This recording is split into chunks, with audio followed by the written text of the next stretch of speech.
લોકશાહી ભારતનું આ કદાચ સૌથી મોટું કૌભાંડ હશે જો એ સાબિત થશે તો. એટલે 1 લાખ મતો છે એ એક અર્થમાં ભૂતિયા છે, જે માણસો છે નહીં પણ એના નામે મત નાખી દેવામાં આવે છે અને એ મત ચૂંટણીનું પરિણામ ફેરવી શકે છે. આમાં મુદ્દો રાહુલ ગાંધી કે કોંગ્રેસનો નથી. આ બેસિક ચૂંટણી પ્રક્રિયાની વિશ્વસનીયતા અને ચૂંટણી પંચની વિશ્વસનીયતા જે હજી સુધી એકંદરે જળવાયેલી હતી. પહેલી વાર સરકાર અને ચૂંટણી પંચ ભેગા થઈ ગયા હોય એવી બહુ ગંભીર શંકા પડે છે. નમસ્કાર, ઉર્વિશ કોઠારી સાથે મુદ્દાસર કાર્યક્રમમાં અમે ફરી ઉપસ્થિત છે. પત્રકાર, લેખક, સંપાદક ઉર્વિશભાઈ સાથે આજે જે ચર્ચા કરવાની છે એ ચૂંટણી પંચની જે છબી ખરડાઈ છે અને રાહુલ ગાંધીના જે આરોપ છે એના પર એ વિશે આપણે ચર્ચા કરવાની છે. આ પૂરો મુદ્દો એટલો ગૂંચવાયેલો છે કે તેની પાયાની સમજ પણ હજુ લોકોને નથી આવી. તો ઉર્વિશભાઈ, સૌથી પહેલાં તો આ જે મુદ્દા આવ્યા છે, એક રાહુલ ગાંધીનો આરોપ છે અને એના અગાઉ એક બિહારનો SIR કરીને જે મુદ્દો છે એની ચર્ચા થઈ રહી છે. નેશનલ મીડિયામાં તો આની ચર્ચા ખૂબ થઈ રહી છે. તો શું છે અત્યારે રાહુલ ગાંધીના આરોપ અને ચૂંટણી પંચે જે ગઈકાલે પ્રેસ કોન્ફરન્સ કરી એ શું છે? એટલે આપણે છે ને આખી વસ્તુને બહુ બાલબંધી સ્તરથી જોઈએ. એટલે સૌથી પહેલાં એક રાહુલ ગાંધી આ આખી વસ્તુ માટે એક શબ્દ વાપરે છે, વોટ ચોરી. એમણે જે વિગતો આપી છે એ અદ્ભુત છે ને આપણે એની બધી વાત કરીશું. પણ આ શબ્દ છે ને એ પકડાઈ પણ ગયો છે, પણ એની મૂળ જે ઘટના છે ને એની ગંભીરતાને કદાચ થોડીક ઓછી કરે છે એવું અંગત રીતે મને લાગે છે. મારે આને કહેવાનું હોય, રાહુલ ગાંધી જે પ્રકારનો ડેટા લઈને આવ્યા, હું એ લઈને આવ્યો હોઉં તો હું આને વોટ કૌભાંડ, વોટ સ્કેમ કહેવાનું વધારે પસંદ કરું.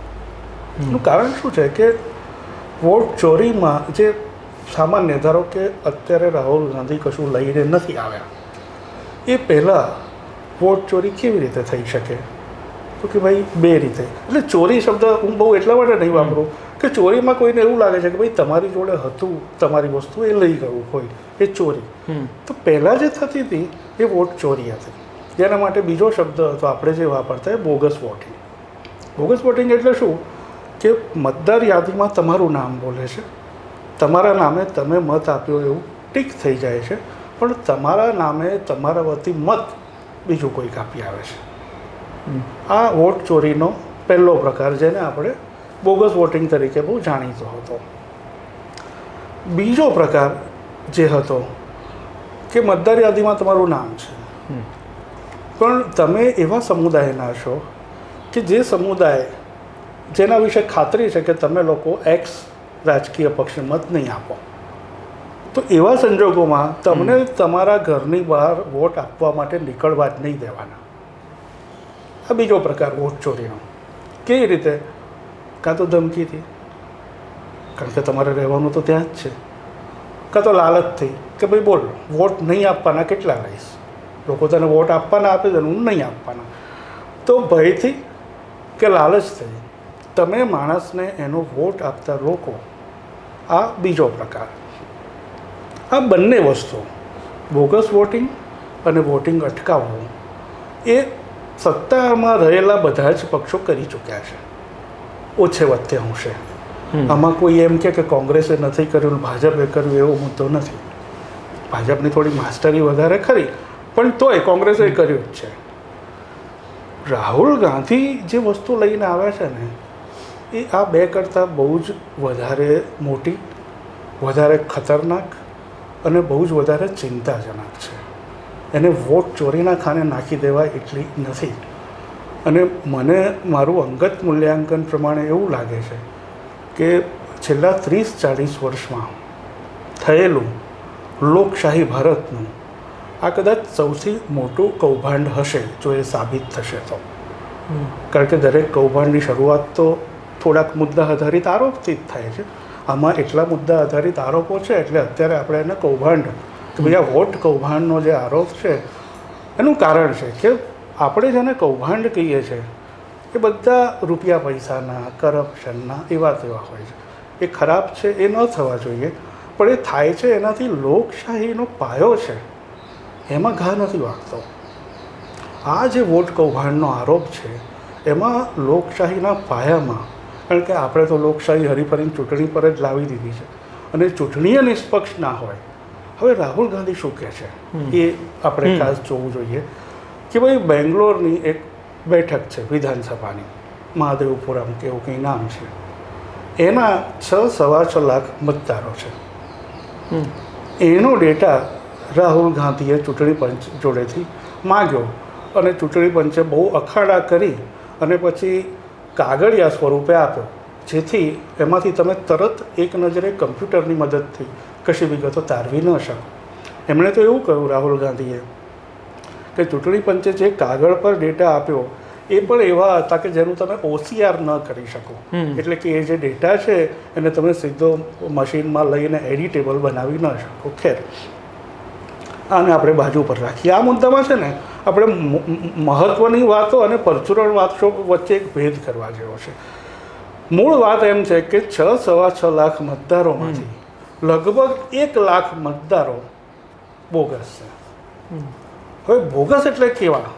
રાહુલ ગાંધીએ એ 1 લાખ મતદારોનું વિભાજન આપ્યું કે કેવી રીતે બોગસ છે, અને એમાં 2 આંકડા બહુ અગત્યના છે. એક આંકડો એવો છે કે 30-35 હજાર મતદારો એક વિધાનસભા બેઠકમાં જે ફોર્મ 6 વાળા છે. એટલે ફોર્મ 6 એવી વસ્તુ છે કે ભાઈ તમારો આગલી ચૂંટણીમાં તમારું મતદાર યાદીમાં નામ નહોતું નોંધાયું, તમારી ઉંમર નહોતી થઈ, હવે તમે મતની ઉંમરમાં આવ્યા છો અને પહેલી ચૂંટણી આવી છે, મતદાર યાદીનું રિવિઝન નથી થયું એટલે તમારું નામ અંદર નથી, પણ તોય તમારે મત આપવો છે તો તમે ફોર્મ 6 ભરી અને મત આપી શકો.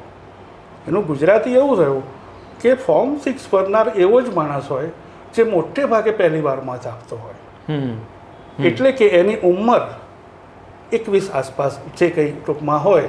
એટલે ફોર્મ 6 ભરનાર માણસની, એટલે ફોર્મ 6 થકી મતદાન કરનાર માણસ યુવાન હોવો જોઈએ. રાહુલ ગાંધી એવું શોધ્યું છે અને ચૂંટણી પંચે આપેલા ડેટા પરથી કેવા કંઈ 30-35 હજાર લોકો ફોર્મ 6 વાળા છે અને એમાંના કોઈ યુવાન નથી. એટલે કે બારોબાર તમે ગમે તેને ઘુસાડી દો અને એના નામે ફોર્મ 6. બીજું આમાં કેવું છે કે તમારે કોઈનું ફોર્મ 6 ભરાવવા માટે એ વ્યક્તિને લાવવાની જરૂર નથી. તમારા હાથમાં તંત્ર હોય તો તમે કંઈ પણ જાલી ફોર્મ 6 ભરી જ શકાય. એટલે બીજો જે પ્રકાર રાહુલ ગાંધીએ કહ્યો તે એવો છે કે ખોટા સરનામા, નામ અને અસ્પષ્ટ ફોટા, આવા લગભગ 44,000. તમે કલ્પના કરો 6.25 લાખની વિધાનસભા બેઠક પર 44,000 આવા. પિતાનું નામ શું લખ્યું હોય? KLM. આપણે રેન્ડમ કમ્પ્યુટર પર કીબોર્ડ પર ચાળા કરતાં કેમ લખીએ, એવા નામો એમણે અંદર લખેલા બતાવ્યા. તો આખો જે આરોપ છે એ આપણે અગાઉના બોગસ વોટિંગ, એટલે કે કોઈના નામે થતું મતદાન અથવા કોઈને અટકાવીને નહીં થવા દેવાતું મતદાન, એના કરતાં આ મુદ્દો એવો છે કે જે લોકો છે જ નહીં, એટલે આને ભૂતિયા, એટલે 1 લાખ મતો છે એ એક અર્થમાં ભૂતિયા છે, જે માણસો છે નહીં પણ એના નામે મત નાખી દેવામાં આવે છે અને એ મત ચૂંટણીનું પરિણામ ફેરવી શકે છે. બીજો એક મુદ્દો આમાં કે ચૂંટણી પંચે એક તો પહેલાં આનો જવાબ ન આપ્યો, બહુ લાંબો સમય લીધો, અને ગઈકાલે જે પ્રેસ કોન્ફરન્સ કરી તો એમાં પણ ભળતું સળતી વાત કરીને આખી એનો કોઈ સ્પષ્ટ જવાબ ન આવ્યો. એટલે અને એ ચૂંટણી પંચ એક મુદ્દા પર અડગ છે કે ભાઈ કોઈ પણ રીતે એફિડેવિટ કરીને રાહુલ ગાંધી આપે, એટલે એફિડેવિટવાળું વાત વારંવાર આવી રહી છે આમાં. એટલે જુઓ, પહેલાં તો ચૂંટણી પંચનું વલણ આપણે સમજવું જોઈએ કે એ ચૂંટણી પંચ છે એ કોઈના પિતાશ્રીનું રજવાડું નથી, એમની જોડે કોઈ એવો સુપ્રીમ પાવર નથી. એ પ્રજાકીય બંધારણીય સંસ્થા છે, એ ચૂંટણી પંચ ભૂલી ગયું છે. બીજો કે રાહુલ ગાંધી જ્યારે ડેટા લઈને આવ્યા, એમણે રાહુલ ગાંધીએ જે કર્યું એ ડેટાનું અર્થઘટન છે. ચૂંટણી પંચે એમને ડેટા આપ્યો, રાહુલ ગાંધીએ એ ડેટાનું અર્થઘટન કર્યું અને એના આધારે એ કંઈ 1 લાખનું તો તમને ઉદાહરણ ના આપી શકે, એટલે એમણે ચુનંદા ઉદાહરણો આપ્યા કે ભાઈ જો આ કિસ્સામાં આવું છે, આ ઘરમાં 80 જણ રહે છે, 80 જણના એડ્રેસમાં આ ઘર છે, આ નામો આવા છે, ખોટા છે, આ એક નામ 6 ઠેકાણે જુદી જુદી કોન્સ્ટિટ્યુઅન્સીમાં આવે છે વગેરે. ચૂંટણી પંચે સાદું આટલું જ કરવાનું હતું. રાહુલ ગાંધી જોડે એમણે જે ખેતી કરાવડાવી 6 મહિના કાગળિયા કે લે કર અભ્યાસ, અને પેલા એ વળી કરાવડાયો ભોગે જોગે. ચૂંટણી પંચ જોડે તો આ કમ્પ્યુટરાઇઝ છે ને. રાહુલ ગાંધીએ 1 2 3 4 5 કરીને જેટલી વસ્તુઓ ડિસ્પ્લે કરી, ચૂંટણી પંચ 1 મિનિટમાં કમ્પ્યુટરમાં વેરીફાઈ કહી શકે, વેરીફાઈ કરીને કે આ ખોટી વાત છે, રાહુલ જૂઠું બોલે છે. એણે કીધું કે આ એક ઘરમાં 80 મતદારો નોંધાયેલા છે, એ ખોટી વાત છે જ નહીં. ભાઈ રાહુલ ગાંધી એટલે ચૂંટણી પંચ તો ઠીક છે, બહુ જ બધા પત્રકારો જે ભોળા હોય ને અમુક, પુરાવા પુરાવા પુરાવા, રાહુલ પુરાવા, એટલે આ પુરાવા આને ના કહેવાય તો કોને કહેવાય? જેમાં એ તમને મતદાર યાદી બતાવે છે, એમાં રહેલી ડિસ્ક્રિપન્સી બતાવે છે, તમે પુરાવા, તમારી પુરાવાની વ્યાખ્યા શું છે? એટલે ચૂંટણી પંચનો પહેલી ચૂંટણી પંચ પ્રત્યે શંકા પ્રેરતી વસ્તુ આ છે. આપણે બીજા કસ્સામાં યાદી આપી ના આપી, રીડેબલ ના રીડેબલ બાજુ પર મૂકો. રાહુલ ગાંધીએ 1 2 3 4 5 કરીને વાત કરી, ચૂંટણી પંચ હાવ બોગસ અને એની આબરૂને ધજા કરી નાખે એવી વાત કરે કે આમાં મતદારોની પ્રાઇવસીનો સવાલ છે. હા, એક્ઝેક્ટલી. એટલે આમાં ક્યાં પ્રાઇવસીનો સવાલ છે?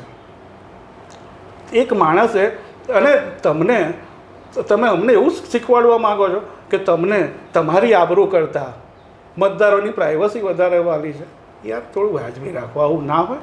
રાહુલ ગાંધીએ 1 2 3 4 કરીને, બીજું રાહુલ ગાંધીએ તો સિલેક્ટેડ થોડાક જ ઉદાહરણ આપ્યા છે, તમે એને ખોટા તરત અડધો કલાકમાં પુરવાર કરી શકાય. એને બદલે રાહુલની પ્રેસ ચાલતી હતી ત્યારે જ ચૂંટણી પંચે કોઈ ઓડિયન્સમાંથી પછી પત્રકારે પૂછ્યું બી ખરું કે એફિડેવિટ કરવાની વાત કરે છે. બહુ બધા લોકોની પિન એફિડેવિટ પર ચોંટી છે. એનું કારણ હું જાણતો નથી, પણ હું એવું સમજ્યો કે ધારો કે રાહુલ ગાંધી એફિડેવિટ કરે તો શું કરે? એમની જોડે એક જ વિધાનસભા વિસ્તારનો આધારભૂત ડેટા છે, ઇન્ટરપ્રિટ કરેલો. એફિડેવિટ કરે તો એમની આખી લડાઈ એ એક જ બેઠક પૂરતી મર્યાદિત થઈ જાય, અને પછી એ ચૂંટણી પંચમાં એફિડેવિટ કરીને આપે, પછી આટલી તળિયે ગયેલી વિશ્વસનીયતા ધરાવતું ચૂંટણી પંચ એ એફિડેવિટનું શું કરે ને શું થાય, અને ત્યાં સુધી બીજા ખેલ કરવાનો ટાઈમ મળી જાય સરકારને અને પંચને. તો એફિડેવિટ કરવામાં મુશ્કેલી આ છે મારી દૃષ્ટિએ કે આખી વાત એક બેઠક પરથી મર્યાદિત થાય છે. રાહુલ ગાંધીનો મુદ્દો એ છે, અને આપણે યાદ રાખવાની જરૂર છે. આપણને કોંગ્રેસ ના ગમતી હોય ને તોય મને કે રાહુલ ગાંધી માટે બહુ વાલ નથી ઉભરાઈ જતો. આમાં મુદ્દો રાહુલ ગાંધી કે કોંગ્રેસનો નથી. આ બેસિક ચૂંટણી પ્રક્રિયાની વિશ્વસનીયતા અને ચૂંટણી પંચની વિશ્વસનીયતા જે હજી સુધી એકંદરે જળવાયેલી હતી. પહેલી વાર સરકાર અને ચૂંટણી પંચ ભેગા થઈ ગયા હોય એવી બહુ ગંભીર શંકા પડે છે. તો મુદ્દો આમાં એ છે કે રાહુલ ગાંધી એ મુદ્દો નથી. રાહુલ ગાંધી એ કહે છે કે આ તો મને આ લોકોએ જે અઘરા સ્વરૂપે આપ્યું અને મારા માણસોએ મહેનત કરી એમાંથી એક બેઠકનું આ ચિત્ર ઉપસ્યું છે. મુદ્દો એ નથી કે આ ચિત્ર સાચું છે કે નહીં, એ તો એના તો પુરાવા છે. રાહુલ ગાંધીનો મુદ્દો એ છે કે આવું ક્યાં ક્યાં થયું છે શોધવાનું છે, અને એ ચૂંટણી પંચે કરવાનું કામ છે. એને બદલે ચૂંટણી પંચ આખી લડાઈ એ બાજુ લઈ જવા માગે છે કે એફિડેવિટ લાવો, એફિડેવિટ કરવાથી પછી આપણે ખાલી એક જ બેઠકની વાત કરીએ. તો બાકીના જે ગોટાળા થઈ શક્યા હશે જેમ આમાં છે તો એવું બીજે નહીં થયું હોય એવું માનવાનું કોઈ કારણ નથી. એટલે ચૂંટણી પંચ એફિડેવિટની વાત કરે બરાબર, કોઈ આપણે લાર્જર વાત છે ને, તમે એનો જવાબ આપો.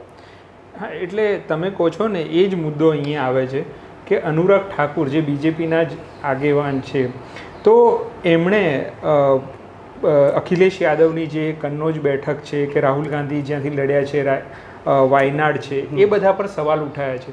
ચૂંટણી પંચ એ વિશે કશું ન બોલ્યું, અને જે એક બેઠક વિશે રાહુલ ગાંધીએ સવાલ ઉઠાવ્યો છે ત્યાં એમણે એટલે સુધી કીધું કે એફિડેવિટ કરો, નહીં તો આ પૂરો તમારા આરોપ નિરાધાર છે એમ.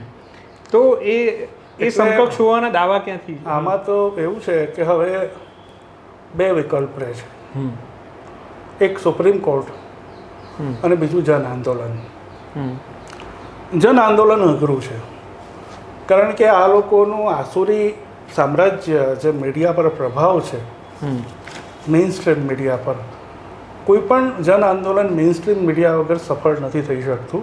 એનું છેલ્લું ઉદાહરણ અન્ના આંદોલન છે કે અન્ના આંદોલન કેવળ એટલે મીડિયાની બહુ મોટી એમાં ભૂમિકા રહી. કારણ કે ચૂંટણી પંચ અત્યારે છેલ્લા પાટલે બેઠું છે. બહુ સાદા ગુજરાતીમાં કહું તો બધું જ આબરૂ શરમ બધું એણે નેવે ચડાવી મૂક્યું છે. એણે આ બધી, એટલે તમે જે મુદ્દો કહ્યો કે એણે કેમ એકલા રાહુલ ગાંધીનું ઉદ્દેશીને કહ્યું, એણે કેમ અનુરાગ ઠાકુરના આરોપોને ઉદ્દેશીને ના કહ્યું, એઝ ઇફ એ તો અમારા છે. એક બાજુ ચૂંટણી પંચ બધી ગામ આખાની હોશિયારી મારે છે કે અમારા માટે તો બધા પક્ષો સરખા છે. બધા પક્ષો સરખા છે તો કેમ રાહુલ ગાંધીના જ આરોપનો જવાબ ને કેમ અનુરાગ ઠાકુરના આરોપનો જવાબ નહીં? અને ભાઈ આ ચૂંટણી પંચ શું છે એ આપણે ઓળખી લઈએ બિહારના સરના મુદ્દાથી, કે બિહારમાં જે સ્પેશિયલ ઇન્ટેન્સિવ રિવિઝન એટલે કે મતદાર યાદીનું ખાસ અને એકદમ તત્વગ્રાહી, સારગ્રાહી, ઇન્ટેન્સિવ જે ફેરબદલી થઈ, એમાં ચૂંટણી પંચે બિહારમાંથી એના કંઈ 7-7.5 કરોડ મતદારો બિહારના છે, એમાંથી 65 લાખ મતદારોના નામ કમી કરી નાખ્યા. બરાબર. આ ચૂંટણી પંચ અત્યારે જે ડાપણ દોડે છે એના સંદર્ભમાં કહું છું. અને જે કાયદાની, આમાં કેવું છે કે કાયદાનું નામ આવે ને એટલે લોકો કે હા ભાઈ એ તો સાચું કહેતા હશે. આ જ ચૂંટણી પંચ છે, પેલા જે એસોસિએશન ફોર ડેમોક્રેટિક રિફોર્મ્સ છે, એમણે સુપ્રીમ કોર્ટમાં આની સામે અરજી કરી કે આ લોકોએ 65 લાખ નામો કાઢી નાખ્યા 7.5 કરોડમાંથી.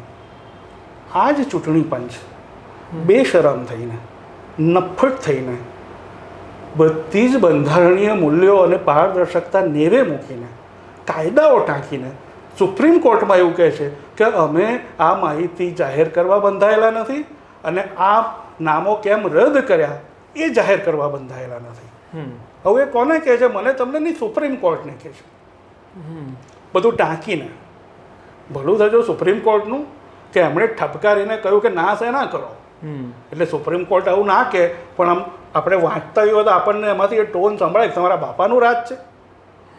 સુપ્રીમ કોર્ટે કહ્યું કે 65 લાખના નામ જાહેર કરો, એ ક્યાં મૂકશો, કેવી રીતે મૂકશો, લોકો સુધી કેવી રીતે પહોંચાડશો એની માહિતી એ જાહેર કરો, અને એ કેમ રદ કર્યા એના કારણ જાહેર કર્યો. તો આપણે ગુજરાતીમાં કહે છે ને એમ બાપની બાંય પકડીને કરવા પડે. એટલે ચૂંટણી પંચ જ્યારે એમ કહે કે અમુક કાયદા પ્રમાણે અમે આવું નહીં કરી શકીએ તો એ લાસ્ટ વર્ડ નથી. ચૂંટણી પંચની ઉપર પણ કોઈ છે. એટલે આપણી આશા એ છે, જો આમાં મુદ્દો એ નથી કે આરોપ સાચા કે ખોટા, એ તો પુરવાર થાય. રાહુલ ગાંધીએ જે આપ્યા છે એ ઇન્ટરપ્રિટેશન ચૂંટણી પંચના આધારિત છે. તમે કહી શકો કે ખોટા છે તો તમે સાચા કહો, તમે એને ખોટો પાડતા નથી. કાલે ક્યાંય એવું નથી કીધું કે રાહુલ ગાંધીએ જે વાત કરી ફેક્ચ્યુઅલી ઇનકરેક્ટ છે. ગોળ ગોળ વાત કરે છે ને પછી એટલે આખો રસ આપણને એક ત્રીજા માણસ તરીકે એવું દેખાય છે કે કોઈ પણ રીતે આ આખી ચર્ચા ફેલાય નહીં, એક વિધાનસભા સીટ પૂરતી જ કેન્દ્રિત રહે, અને એમાં ચૂંટણી પંચ અને બીજા બધા જે યંત્રો છે એના થકી કેટલા ગૂંચવાડા ઊભા કરવામાં આવે કે લોકોને ખબર જ ના પડે કે મુદ્દો શું છે. અથવા લોકોને એવું લાગે કે આ તો કોંગ્રેસવાળા હાર કરે છે ને એટલે ફરી કશું તકડું લઈ આવ્યા ઈવીએમ જેવું. તમે જોયું હશે પ્રેસ કોન્ફરન્સમાં રાહુલ ગાંધીએ ઈવીએમનો નથી બોલ્યા. કોઈએ પૂછ્યું તો કે આપણે ઈવીએમની વાત નથી કરતા, ઈવીએમની ચર્ચા અલગ છે. તો હવે બીજી એક વાત તમને આ બિહાર સરની યાદ કરાવું. વોટનું કૌભાંડ શું? તો એક આપણે વાત કરી કે 1 લાખ બોગસ વોટર ઉમેરી દીધા. ગઈ વખતની ચૂંટણીમાં એવા અહેવાલો નોંધાયેલા છે કે મતદાન થાય પછી છેલ્લા થોડા સમયમાં મતદાનની ટકાવારી એકદમ વધી જાય. હા, એ મુદ્દો ચૂંટણી પંચનો એક આંકડો જાહેર થઈ જાય અને પછી આંકડો બદલાઈ જાય. અને ચૂંટણી પંચ, કારણ કે ચૂંટણી પંચ છે ને આટલું બધું બેશરમ છે એટલે ખુલાસા કન્વિન્સિંગ આપતું જ નથી. એ જાણે ગણકારતું જ નથી આપણને. એટલે ચૂંટણી પંચ આ દેશની બંધારણીય સંસ્થા છે અને કમનસીબે એ સુપ્રીમ કોર્ટ એને એવી રીતે દર વખતે દાબમાં નથી રાખતો. એટલે ચૂંટણી કમિશનરો નીમવામાં એ જે કમિટી હતી એમાં વડાપ્રધાન, વિરોધ પક્ષનો નેતા અને સુપ્રીમ કોર્ટનો ચીફ જસ્ટિસ, આ 3 હતા. આ લોકોએ કમિટી બદલીને સુપ્રીમ કોર્ટના ચીફ જસ્ટિસને કાઢી નાખ્યો. તો હવે 2 સરકારી માણસો છે. એટલે ચૂંટણી પંચને કયા ગૃહ બનાવવાનો એજન્ડા એમના મનમાં બી છે. અને ચૂંટણી પંચને કયા ગૃહ એટલે ચૂંટણી પંચમાં એક જ ઠેકાણ, એક જ રાજ્યની ચૂંટણીઓ કેમ આટલા બધા ભાગમાં થાય છે, ચૂંટણીના શેડ્યુલો કેમ થાય છે. તો રાહુલ ગાંધીએ જ્યારે આ વસ્તુ મૂકી આપી ત્યારે એક જાગૃત મતદારના મનમાં કોંગ્રેસ ભાજપને બાજુ પર મૂકીને બત્તીઓ થવી જોઈએ. મને અત્યાર સુધી સમજણ એટલી ખબર પડતી હતી કે આ લોકો કંઈક ગોટાળો કરે છે. શું કરે છે ખબર નહોતી પડતી. નજીકના ભવિષ્યમાં ખબર પડશે કે નહીં એવી, કારણ કે આપણે તો કોઈ અધિકારી લખતા નથી. રાહુલ ગાંધી આજે વાત કરી એના પરથી મનમાં તાળો બેસે છે. હવે આ લોકો એવું કીધું ચૂંટણી પંચે કે અમારા આટલા લાખ કાર્યકરો, એમણે ડેટા શું આપ્યો, આટલા લાખ કર્મચારીઓને, આટલા લાખ ફલાણા ઠીકણા. ભાઈ, એક અધ્યાપક તમારો, એને તમે એના ગામથી 50-100 કિલોમીટર, 150 કિલોમીટર દૂર કોઈ ગામમાં પ્રિસાઇડિંગ ઓફિસર તરીકે મૂકો છો, ત્યારે એની પ્રાથમિકતા નિષ્પક્ષ મતદાન થાય ને એની નથી. એની પ્રાથમિકતા બધું આટોપીને વન પીસ ઘેર જવાય નહીં છે. એટલે બૂથ લેવલે તો એ મેનેજ થઈ જ શકતું હોય છે. એક સીસીટીવી ને પ્રાઇવેસીનો જે મુદ્દો ઉપાડ્યો છે ચૂંટણી પંચે, કે સીસીટીવીમાં એ લોકોએ કીધું કે ભાઈ અમે ડેટા ડિલીટ કરી દઈએ છીએ, તો એ બંનેમાં શું છે વિગત? એક એ મુદ્દો, અને બીજું કે આમાં સરકાર હજુ કશું ખુલીને નથી બોલી રહી. સરકારે જે કહેવું જોઈએ એનો કશું પણ મત હોય. જે આમાં એવું છે કે આપણી વર્તમાન સરકાર છે ને, એના પગ નીચે રેલો આવે ને ત્યારે એની આ સ્ટાઇલ છે કે ચૂપ થઈ જાય. એના બધા વાજિંત્રો બોલે અને ઘોંઘાટ વિસંવાદી સૂરો પેદા કરે, જેથી મૂળ મુદ્દો ડિફ્યુઝ થઈ જાય. અને શેની પ્રાઇવસી? મતદાન મથકમાં લોકો જઈને એક્ઝેક્ટલી શું કરે છે? અમે તમને એવું કહીએ છીએ કે એ જ્યાં મત આપતો હોય ત્યાં કેમેરો મૂકો. સીસીટીવીનો પર્પઝ એ છે કે સાંજના 1 કલાકમાં તમે એમ કહો છો કે 2000 મત પડ્યા, તો મને બૂથમાં 2000 માણસ દેખાવા જોઈએ. આમાં કયો પ્રાઇવસીનો ભંગ થયો? માથા ભાઈ, 2000 મત તમે કહો છો છેલ્લા 1 કલાકમાં 2000 મત પડ્યા, તો મતના બૂથમાં લાઇનમાં ઊભેલા કે મતના અંદર જઈ પ્રાઇવસી ક્યાં આવે? એણે કોને મત આપ્યો એ તમે શૂટ કરો તો એ પ્રાઇવસીનો ભંગ છે. એ કોણ માગે છે? પણ તમે બહાર બૂથમાં ઊભેલા 1000 માણસો તો મને બતાવો. બહાર બૂથમાં માણસો દેખાતા નથી અને તમે કહો છો કે 2000 મત પડ્યા, તો ક્યાંથી પડ્યા ભાઈ?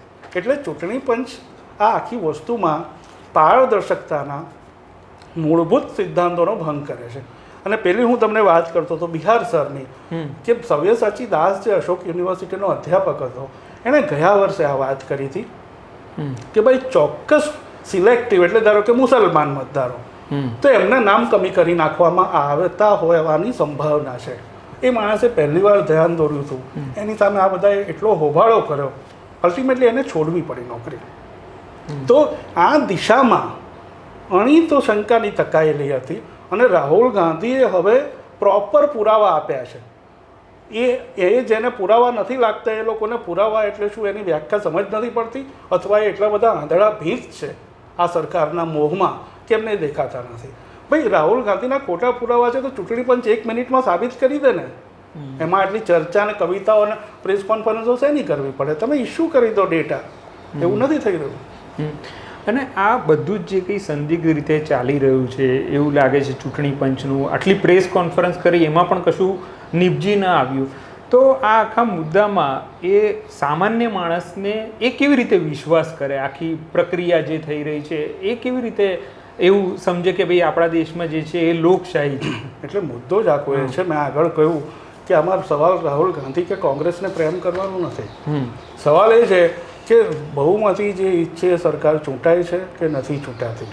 અને આવી રીતે તમારી 6 લાખની વિધાનસભાની સીટ પર 1 લાખ ભૂતિયા મતદારો આવી જવાના હોય અને એમના નામે વોટો પડી જવાના હોય, તો તમારી ઈચ્છા એટલે તમારો મુકાબલો પેલા ભૂતિયા મતદારો સાથે છે. અને એ ભૂતિયા મતદારો તમારી ઈચ્છાથી કંઈક વિરુદ્ધનું જ કંઈક જુદા જ પ્રકારનું કશુંક લઈ આવશે. ના, બધી બેઠક પર કરવાની જરૂર નથી. કેટલીક બેઠકો પર દરેક પક્ષનો સ્ટ્રોંગ હોલ્ડ હોય, એમાં તો કુદરતી રીતે થઈ જાય. પણ જ્યાં થોડી કટોકટી 10-20 હજાર મતોની હોય ત્યાં આવી તરકીબો કરવામાં આવે ભૂતિયા મતોની તો શું થાય? એટલે સામાન્ય માણસે આ મુદ્દો બહુ ગંભીરતાથી લઈ અને રાજકીય પક્ષો જોડેથી એક જવાબ માગવાની જરૂર છે. અને જે છાપા મેગેઝિન ચેનલો ચલાવે છે એ બધા જોડેથી બી એ અપેક્ષા રાખવાની જરૂર છે કે તમે ગોળ ગોળ ફેરવો નહીં અને આને કોંગ્રેસ વિરુદ્ધ ભાજપનો મુદ્દો ના બનાવો. આ દેશના લોકશાહીના બહુ પાયાના ઘટક એની વિશ્વસનીયતાનો સવાલ છે. અને આ વિશ્વસનીયતા ગઈ અને ચૂંટણી પંચ જો એને નવેસરથી સ્થાપિત નહીં કરે તો એ કટોકટી કરતાં વધારે ખરાબ દુર્ઘટના આપણા દેશ માટે પુરવાર થશે. તો ચૂંટણી પંચ વિશે જે કંઈ આરોપ લાગેલા છે એની આ બેઝિક માહિતી અમે આ મુદ્દાસર કાર્યક્રમમાં મૂકી છે.